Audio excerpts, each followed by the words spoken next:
ছাত্র জনতার আন্দোলনের মুখে গত বছরের ৫ আগস্ট দেশ ছেড়ে ভারতে পালিয়ে যান সাবেক স্বৈরাচার প্রধানমন্ত্রী শেখ হাসিনা। তিনি পালানোর পর দেশের বিভিন্ন সেনানিবাসে আওয়ামী লীগের সাবেক এমপি মন্ত্রীসহ বিভিন্ন পর্যায়ের ৬২৬ জনকে আশ্রয় দেওয়া হয়। আশ্রয় গ্রহণকারীদের মধ্যে ২৪ জন ছিলেন রাজনীতিবিদ। গত ২২ মে রাতে গণমাধ্যমে পাঠানো বিবৃতিতে সেনানিবাসে আশ্রয় প্রদানকারীদের তালিকা প্রকাশ করে আন্তঃবাহিনী জনসংযোগ পরিদপ্তর আইএসপিআর। বিবৃতিতে জানানো হয়, আশ্রয় দেওয়া ব্যক্তিদের মধ্যে রয়েছেন ২৪ জন রাজনীতিবিদ, ৫ জন বিচারক, ১৯ জন বেসামরিক প্রশাসনের কর্মকর্তা, ৫১৫ জন পুলিশ কর্মকর্তা ও সদস্য, বিভিন্ন পাবলিক বিশ্ববিদ্যালয়ের কর্মকর্তা ও অন্যান্যদের মধ্যে ছিলেন আরও ৫১ জন। বিবৃতিতে বলা হয়, সে সময়ে তাদের আশ্রয় প্রদানের মুখ্য উদ্দেশ্য ছিল আইন বহির্ভূত হত্যাকাণ্ড থেকে আশ্রয় প্রার্থীদের জীবন রক্ষা করা। তবে আশ্রয় গ্রহণকারীদের বেশিরভাগই ১-২ দিনের মধ্যেই সেনানিবাস ত্যাগ করেন। আশ্রয় পাওয়াদের মধ্যে ৫ জনের বিরুদ্ধে মামলা থাকায় তাদের আটকও করা হয়।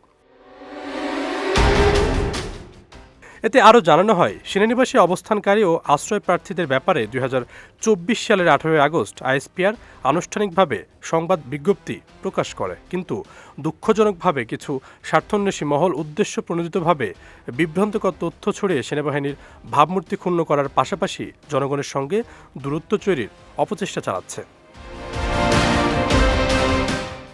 সেনানিবাসে আওয়ামী লীগের আশ্রয় প্রার্থীদের মধ্যে রয়েছেন সাবেক আইসিটি মন্ত্রী জুনায়েদ আহমেদ পলক, তৎকালীন সংসদ সদস্য সাইদুল হক সুমন, সাবেক স্পিকার শিরিন শারমিন, তৎকালীন সংসদ সদস্য নাজমা আক্তার, সাবেক ডেপুটি স্পিকার শামসুল হক টুকু, তৎকালীন সংসদ সদস্য ছোট মনির, ইকবাল রহিম এবং শাহজাহান খান।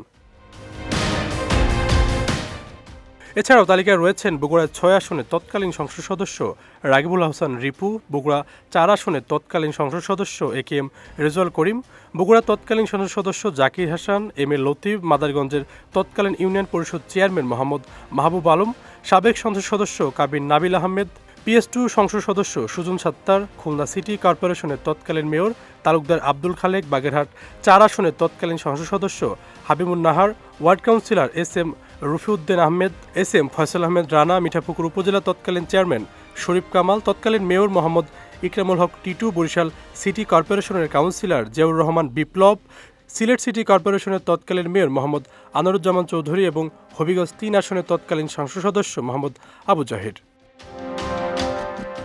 আশরাফুল ইসলাম, বিজয় টিভি, ঢাকা।